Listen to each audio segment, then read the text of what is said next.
नमस्कार, जय हिंद दोस्तों। आप सभी दोस्तों और बच्चों को सबको मेरा जोहार। ठीक है, जैसा कि आप जान रहे हैं कि हम आपके लिए क्या लेके आए हैं। आपके लिए हम झारखंड विशेष लेके चल रहे हैं और टीचर एक्सप्रेस के द्वारा यह चैनल शुरू किया गया है झारखंड के लिए स्पेशली। और आप जानते हैं टीचर एक्सप्रेस यूट्यूब के क्षेत्र में एक बड़ा नाम है। आप जानते हैं मोर देन 80,000 सब्सक्राइबर। आप जाके चेक भी कर सकते हैं यूट्यूब चैनल पे। तो ऐसे ही आपको ढेर सारी अच्छी वीडियो जो कि झारखंड से रिलेटेड हो, जिसमें आपको पूरा जीएस, मैथ, हिंदी जो भी आपका आएगा सब कवर्ड हो, इसलिए हमने इस चैनल को शुरू किया झारखंड विशेष के लिए। तो हम इसी श्रृंखला में क्या लेके चल रहे हैं, आपको इसी श्रृंखला में हम नदियां पढ़ा रहे हैं और ऑलरेडी नदियों का पार्ट 1, पार्ट 2, पार्ट 3 हम पढ़ा चुके हैं, 3 भाग पढ़ा चुके हैं। तो अभी तक अगर आपने उन वीडियोज को नहीं देखा तो सबसे पहले जाके आप उन वीडियोज को देखिए। आज जो बची हुई नदियां, जैसा मैप में देख रहे हैं, जो मार्क हो चुके हैं ऑलरेडी, वो नदियां पढ़ चुके हैं हम लोग। आज बची कुची नदियां जो आखिरी हैं पार्ट 4 में उसको कवर करने वाले, यानी झारखंड की सारी नदियां कवर करने वाले हैं। तो आपको करना बस एक छोटा सा काम है कि आप तुरंत हमारे यूट्यूब चैनल को सब्सक्राइब करिए, साथ ही लाइक करिए। आपके मन में कोई दुविधा है तो आप कमेंट सेक्शन में कमेंट करके हमसे पूछ सकते हैं या बता सकते हैं। आपको कुछ पढ़ना भी हो तो आप कमेंट सेक्शन में हमें बता सकते हैं। और साथ ही अपने दोस्तों तक इसको शेयर जरूर करिए, अपने सहपाठियों तक जो तैयारी कर रहे हैं, तैयारी करना चाह रहे हैं या निकट भविष्य में तैयारी करेंगे, उनको भी शेयर करिए ताकि उनको भी यह जानकारी मिल सके कि कैसे क्वेश्चन आते हैं और कैसे जीएस का मटेरियल होता है। तो चलिए आपका टाइम बिना वेस्ट किए शुरू करते हैं पार्ट 4 जो कि नदियों से संबंधित है। तो पहले आपको यहाँ पे एक मैप देख लीजिए, इतनी नदियां हम कवर कर चुके हैं। आज उनसे आगे जो भी बच्चे कुछ नदियां हैं उसको कवर करने वाले हैं। तो आज हमारी सबसे पहली नदी कौन सी होने वाली है, तो आज सबसे पहली नदी हमारी है बूढ़ा नदी। ठीक है, बूढ़ा नदी। ठीक है, जिसका उद्गम देखेंगे तो इसका उद्गम कहां पे है, तो इसका उद्गम आपके महुआ डांड में है, यानी लातेहार डिस्ट्रिक्ट में महुआ डांड में है। और वही बात करें यानी मुहाना, यानी कहां पे जाकर इसका संगम यानी मिलन हो जाता है, किसके साथ हो जाता है भैया, उत्तरी कोयल नदी के साथ, नॉर्थ कोयल नदी के साथ यह बूढ़ा नदी जाकर मिल जाती है। वही अगर बात करें इसकी कुल लंबाई की तो इसकी कुल लंबाई 200 किलोमीटर है।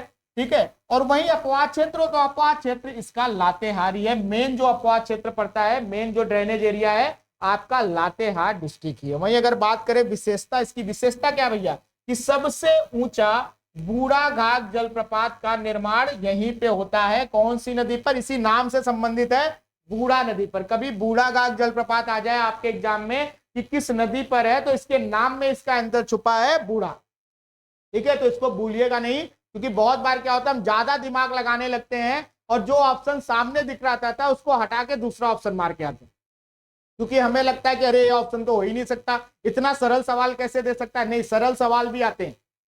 कभी कभी कॉमन सेंस बहुत ज्यादा जरूरी होता है चीजों को सरलता से समझने के लिए। अगली नदी की बात करें तो कौन सी नदी आपकी, अमानत नदी है। अमानत बहुत जरूरी है जीवन में अगर तरक्की करना है। तो उद्गम कहां से है, तो चतरा से इसका उद्गम है और संगम सेम, ठीक है, याद रखना दोनों नदियों का कहा, उत्तरी कोयल में जाकर हो जाता है।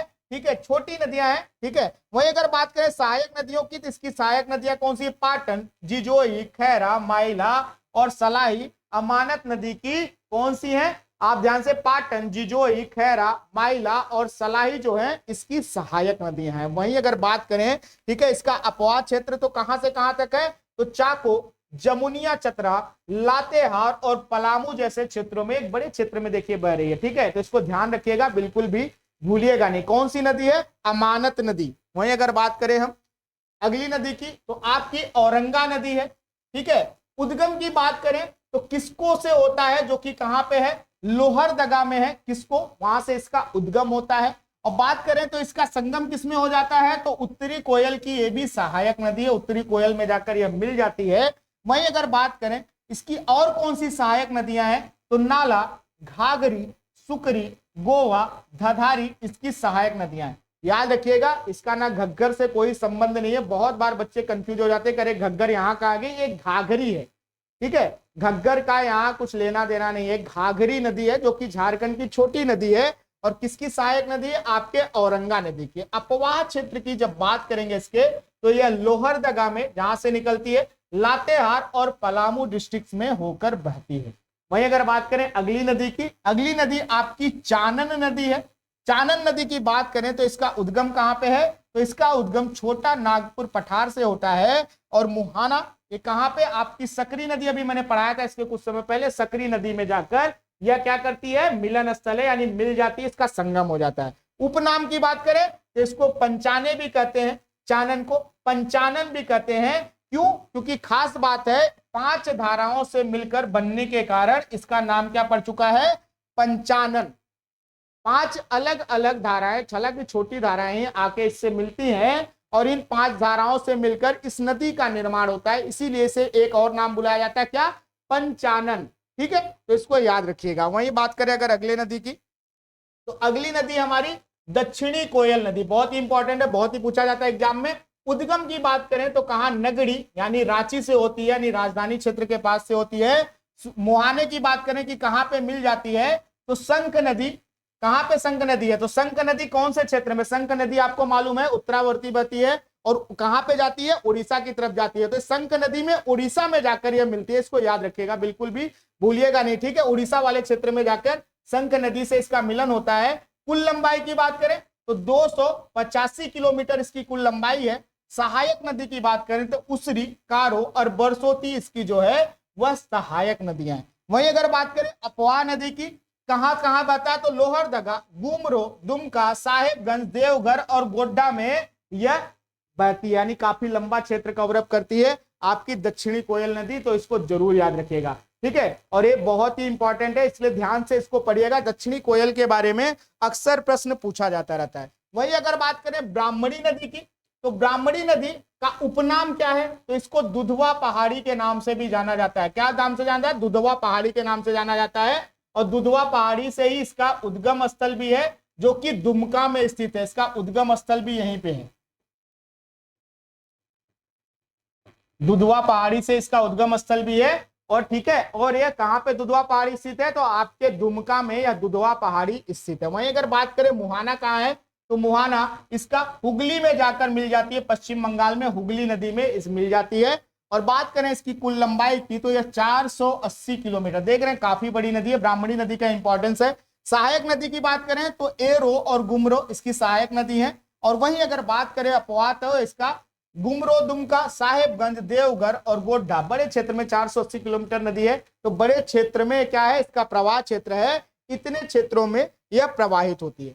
वहीं अगर बात करें अगली नदी स्वर्ण रेखा, बहुत इंपॉर्टेंट है, बहुत ही पूछा जाता है। स्वर्ण रेखा की विशेषता क्या है, ठीक है, तो स्वर्ण रेखा की बात करें कि वह नदी झारखंड से होकर उड़ीसा में प्रवेश करती है। स्वर्ण रेखा के बारे में प्रश्न बहुत पूछा जाता है। ठीक है, तो इसके बारे में थोड़ा सा छूट गया था, इसलिए मैंने इसको पार्ट 4 में एडअप कर दिया, थोड़ा सा बताना वहां पे छूट गया था, तो इसके लिए इसको पार्ट 4 में, बाकी स्वर्ण रेखा पार्ट 2 में आपको पूरी डिटेल में बताया मैंने। तो इसके बारे में थोड़ी सी चीजें छूट गई थी, इसके लिए कि झारखंड से होकर उड़ीसा में प्रवेश करती है, जहां यह बंगाल की खाड़ी में गिरती है। और यह अकेली ऐसी नदी है, स्वर्ण रेखा की बात करें तो यह अकेली ऐसी नदी है जो कि बंगाल की खाड़ी में स्वतंत्र रूप से गिरने वाली है। यानी कि अगर बात करें झारखंड की नदियां, सारी की सारी नदियां ऑलमोस्ट किसी न किसी बड़ी नदी में जाकर मिल जाती हैं, डायरेक्टली समुद्र में नहीं जाती। इसको याद रखना, ये बहुत ही कॉमन सा सवाल है, लेकिन बहुत ही टफ है, क्योंकि अगर आपको नहीं पता तो आप तुक्का भिड़ाने लगोगे, बड़ी बड़ी नदियों का नाम मारने लगोगे, दामोदर का, बाराकर का, बड़ी बड़ी ब्राह्मणी, जो बड़े बड़े क्षेत्रों में सोन नदी को मारने लगोगे। ये सब किसी न किसी की सहायक नदियां हैं। ठीक है, इसको ध्यान रखिए, ये सब किसी न किसी की सहायक नदियां हैं, तो इसको ध्यान रखिएगा। सिर्फ और सिर्फ अकेली स्वर्ण रेखा है जो कि स्वतंत्र रूप से कहां मिलती है, बंगाल की खाड़ी में, और यह झारखंड की एकमात्र नदी है जो कि कहां पे मिल रही, जाके समुद्र से। वही अगर बात करें राणू नदी, तोरांग रेलवे स्टेशन सिल्ली के दक्षिण के पास स्वर्ण रेखा नदी में मिलती है, क्योंकि ये सवाल पूछा गया था कि राणू नदी, ठीक है, कहां पे आपके स्वर्ण रेखा से मिलती है, तो राणू नदी तोरांग रेलवे स्टेशन सिल्ली के दक्षिण में आपके स्वर्ण रेखा नदी से मिलती है। तो ये आपका एक थोड़ा सा छूट गया था पोर्शन, इसीलिए आपको आगे कराया है। वही अगर बात करें अजय नदी की, अजय नदी की बात करें तो इसका उद्गम मुंगेर बिहार में है। मुहाना अगर देखने जाएंगे तो यह कहां पे मिलती है, भागीरथी, कटवा पश्चिम बंगाल में बहती, वहां पे जाकर मिल जाती है। कुल लंबाई की बात करें तो 288 किलोमीटर लंबी है। वहीं सहायक नदी की बात करें तो जयंती और पत्थरो इसकी सहायक नदियां हैं। अपवाह क्षेत्र देवघर, दुमका और जामताड़ा में यह बहती है। देवघर, दुमका और जामताड़ा क्षेत्र में इसका अपवाह क्षेत्र है। वहीं अगर बात करें अगली नदी की तो गुमानी नदी है। गुमानी नदी की बात करें तो इसका उद्गम कहां पे है? राजमहल की पहाड़ियों में इसका उद्गम होता है। मुहाना की बात करें तो गंगा नदी में मिल जाती, कहां पे? पश्चिम बंगाल में जाकर। और सहायक नदी इसकी उसका नाम है मेरेल। वहीं अगर बात करें अपवा क्षेत्र यानी कहां कहां से बहती है तो साहेबगंज और गोड्डा डिस्ट्रिक्ट से होकर यह बहती। साहेबगंज याद रखिएगा, साहेबगंज बहुत इंपॉर्टेंट है, साहेबगंज पूछा जा चुका है। वहीं अगर बात करें बांसलोई नदी की तो बांसलोई की बात करें तो इसका उद्गम बांस पहाड़ी जो कि गोड्डा में स्थित है वहां से होता है। मुहाना देखें तो इस गंगा नदी यानी पश्चिम बंगाल में यह जाकर मिल जाती है। ठीक है, वही बात करें अगर अगली नदी की तो अगली नदी हमारी रोरो नदी। रोरो नदी की बात करें तो इसका उद्गम कहां से होता है? चाईबासा के पास से होता है। और मुहाना यानी कहां पे जाके मिल जाती है तो कारो नदी में जाकर यह समाहित हो जाती है। रोरो नदी कहां पे मिलती है?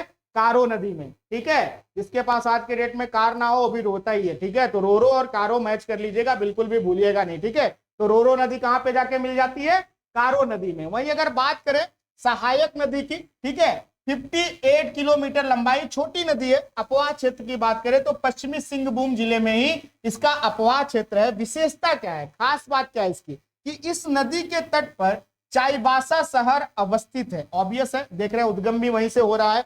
और बात करें अगर तजना नदी बुन तमाड़ यानी रांची कारो नदी रांची खूटिया, इस नदी के अपवा क्षेत्र में खूटी में असुर सभ्यता के अवशेष प्राप्त हुए हैं। सबसे पुरानी अगर देखी जाए जो जनजाति झारखंड की है, कौन सी है? असुर है ना।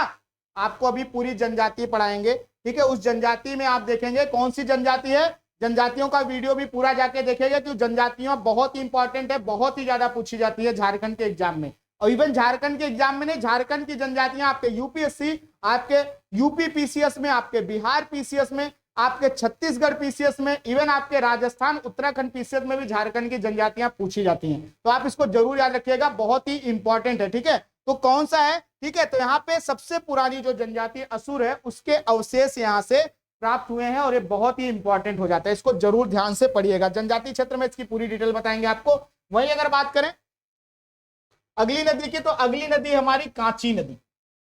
ठीक है, कांची नदी का उद्गम की बात करें तो इसका उद्गम कहां है? तमाड़ रांची से होता है। और मोहाना इसका जो है वो स्वर्ण रेखा नदी यानी मूरी में जाकर स्वर्ण रेखा नदी से मिल जाती है। अपवाह क्षेत्र की बात करें तो रांची और खूंटी में यह बहती है। वहीं अगर बात करें संक नदी चैनपुर गुमला दक्षिणी कोयल 240 किलोमीटर गुमला, इस नदी द्वारा गुमला जिले में क्या होता है? सदनी घाघ जलप्रपात का निर्माण किया जाता है। कौन से घाघ का? सदनी घाघ जलप्रपात का निर्माण किया जाता है, इसको जरूर याद करिएगा। देखिए ये सब बहुत ही बेसिक से सवाल है और ये सब बिल्कुल भी गलत नहीं होने चाहिए। तो आप देख रहे थे हमारा पार्ट 4 में हमने सारी नदियां जो बची कुची थी झारखंड की सारी नदियां कवर कर ली। इसी से रिलेटेड और भी ढेर सारी जानकारियां आपको इसी यूट्यूब चैनल पे मिलेंगी। जैसे झारखंड के संक्षिप्त इतिहास की बात करें या राजनीतिक व्यवस्था, झारखंड की जनजातियां, नदियां या जो भी पर्वत श्रृंखलाएं हैं या जो भी इंपॉर्टेंट क्वेश्चन होंगे, एक एक जीएस के आपको चैप्टर, साथ में आपके प्रैक्टिस सेशन जो भी चलने वाले हैं, क्योंकि झारखंड का एग्जाम आपका ऑलमोस्ट, ठीक है, भले ही अभी थोड़ा सा कोई कंफर्मेशन नहीं है लेकिन होने वाला है। अगर हो गया तो उसके लिए अभी से हम आपको प्रैक्टिस कराएंगे, तो आपके सारी की सारी चीजें आपके इसी यूट्यूब चैनल पे मिल जाएंगी। तो बस करना आपको एक छोटा सा काम है कि आप तुरंत हमारे यूट्यूब चैनल को सब्सक्राइब करिए, साथ ही लाइक करिए, कमेंट करिए और अपने दोस्तों तक शेयर जरूर करिए। इसी के साथ आपसे विदा लेंगे। आप सभी को जोहार साथियों, स्वस्थ रहिए, मस्त रहिए, पढ़ाई करते रहिए। जय हिंद दोस्तों।